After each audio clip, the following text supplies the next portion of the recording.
Hi friends, welcome back to my channel samyalsei.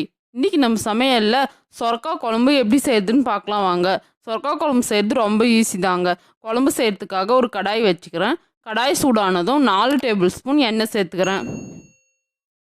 எண்ணெய் காஞ்சதும் 1 table spoon கடுகு உளுத்தம் பருப்பு சேர்த்துக்கிறேன். கடுகு உளுத்தம் பருப்பு பொரிஞ்சதும் ஒரு வெங்காயம் கட் பண்ணி வச்சுக்கிறேன், அதை சேர்த்துக்கிறேன். வெங்காயம் சேர்த்துட்டு நல்லா வதக்கிக்கலாம்.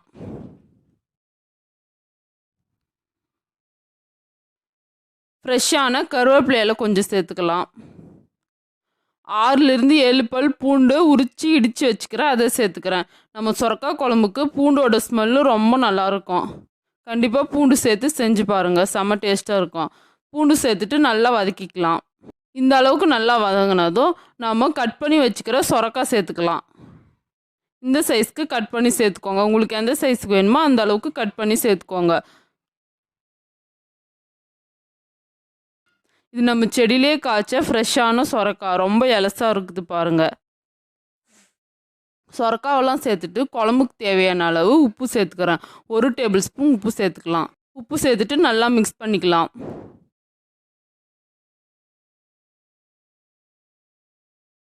தண்ணி எதுவும் சேர்க்காதீங்க. மூடி வச்சு ஒரு 7 நிமிஷம் வேக வைக்கலாம். சொரக்காய் நல்லா எண்ணெயிலே வதங்கி வரட்டும். 7 நிமிஷம் ஆயிடுச்சு, ஓப்பன் பண்ணி பார்க்கலாம்.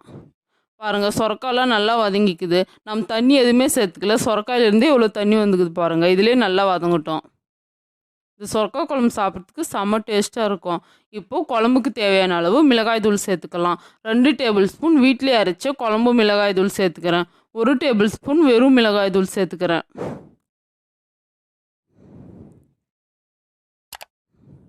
மிளகாய் தூள்லாம் சேர்த்துட்டு ஒரு வாட்டி நல்லா மிக்ஸ் பண்ணிக்கலாம். மிளகாய் தூள் இருக்கிற பச்சை வாசனை போகிற வரைக்கும் நல்லா வதக்கிக்கலாம்.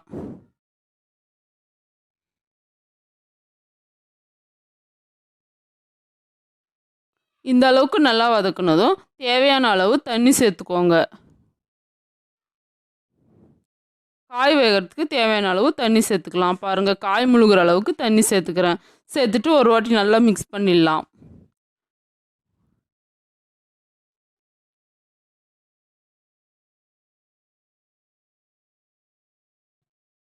மிக்ஸ் பண்ணிவிட்டு மூடி வச்சிடலாம். மூடி வச்சு ஒரு 8 நிமிஷம் வேகட்டும். பாருங்கள், 8 நிமிஷம் ஆயிடுச்சு. ஓப்பன் பண்ணி பார்க்கலாம். காயெல்லாம் நல்லா வெந்துட்டு, எலசான காயின்றதுனால சீக்கிரமாக வெந்துடும். மிக்ஸ் பண்ணிவிட்டு பாருங்கள், வேர்க்கடலையே வறுத்து இந்த அளவுக்கு பொடி பண்ணி வச்சுக்கிறேன், அதை சேர்த்துக்கிறேன். சேர்த்துட்டு ஒரு வாட்டி நல்லா மிக்ஸ் பண்ணிக்கலாம்.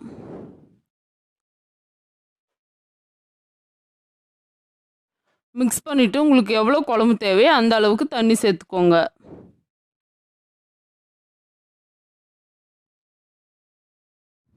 கொஞ்சம் குழம்பு மாதிரி வச்சா தான் நல்லாயிருக்கும். பொரியல் மாதிரி செஞ்சால் கூட டேஸ்ட் நல்லாயிருக்கும். இப்போ டேஸ்ட் பார்த்துக்கோங்க. உங்களுக்கு தேவைப்பட்டால் உப்பு மிளகாய் தூள் சேர்த்துக்கோங்க. உப்பு கம்மியாகுது, நான் உப்பு மட்டும் கொஞ்சம் சேர்த்துக்கிறேன். காரம் கரெக்டாக இருக்குது. ஒரு வாட்டி நல்லா மிக்ஸ் பண்ணிவிட்டு நல்லா கொதிக்க விடலாம். ஒரு 4லேருந்து 5 நிமிஷம் கொச்சா போதும், நமக்கு குழம்பு ரெடி ஆகிடும். பாருங்கள், குழம்பு நல்லா கொதிச்சிருச்சு. சூப்பரான சொரக்காய் குழம்பு ரெடி ஆயிடுச்சு. வாங்க சாப்பிட்லாம். இந்த வீடியோ உங்களுக்கு பிடிச்சிருந்தா லைக் பண்ணுங்கள், ஷேர் பண்ணுங்கள், கமெண்ட் பண்ணுங்கள், மறக்காமல் சப்ஸ்கிரைப் பண்ணுங்கள், பெல் பட்டனை கிளிக் பண்ணுங்கள். அடுத்த வீடியோவில் பார்க்கலாம்.